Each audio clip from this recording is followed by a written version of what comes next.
Yeah. So the short-term benefits of cold therapy is a immediate boost in your mood, your energy levels, reduction in pain, inflammation, right? Consistent ice baths over time will help reduce symptoms of anxiety, depression, and can even like stave off cognitive decline.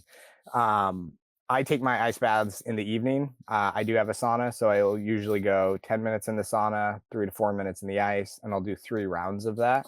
Um, I like to keep my water temperature around 45 degrees. I'm not like an extremist. You're getting 90% of the benefits under 60 degrees. The lower you go, it's more diminishing returns. You do build up a habituation to the cold. And anything like once you hit that point, it's like just because like it doesn't feel cold anymore or you're not like shivering or hyperventilating doesn't mean it's not working. Right. So I just like to keep it like a super consistent routine, a consistent temperature. And I'm not, yeah, I don't think even for most people taking an ice bath around 50 to 55 degrees is a really good place to be.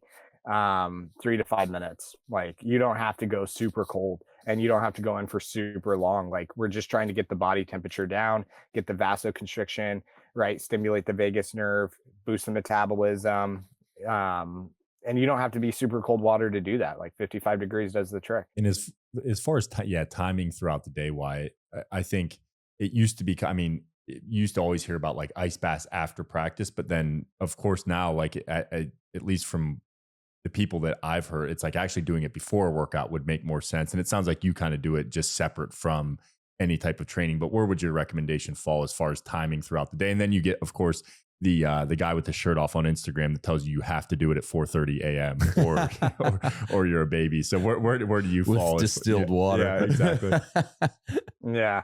Yeah, I mean, get it in whenever you can, right? The idea of like taking it before a workout or after a workout, like whenever you're able to like and you have the opportunity in your day to take an ice bath, like jump on that. Like we all live very busy, complex schedules and there's not like a perfect prescription for one person. So whenever you can take an ice bath or if you don't have access to that, but at the end of your nice hot shower, turning it cold, like however you can get cold, like is great.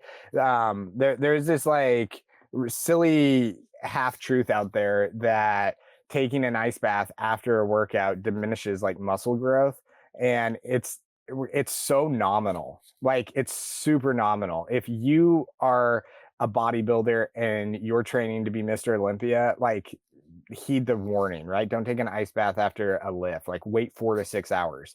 But for the average person, or even the above average person, taking an ice bath after a lift is not going. You're not going to lose your gains. Like the research shows, it's like a 4% reduction in muscle growth for that day. Like it's not like it's so nominal, you know. So I think we are in such an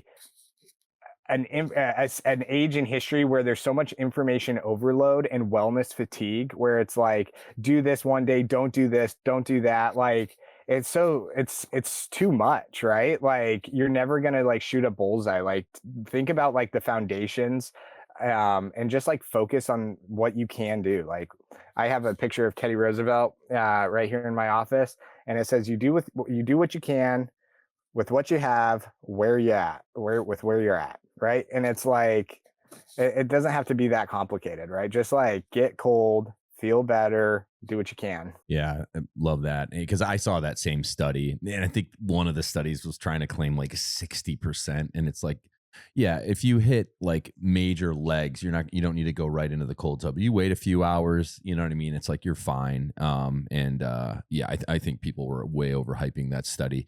And I heard a rule of thumb as far as because people a lot of times ask like, should you end hot? Should you end cold? Like if you're doing both, and maybe you can confirm this. I was told if you want to feel rejuvenated, end with cold, and if you want to feel relaxed, end with hot. So like if you're doing it at night, have the sauna be your last 10 minutes or 20 minutes, or if you have a hot tub, like that's what I do sometimes. But if you're doing it in the morning and you're contrasting, make the cold your last thing, and then then now you're ready to rock, take on the day.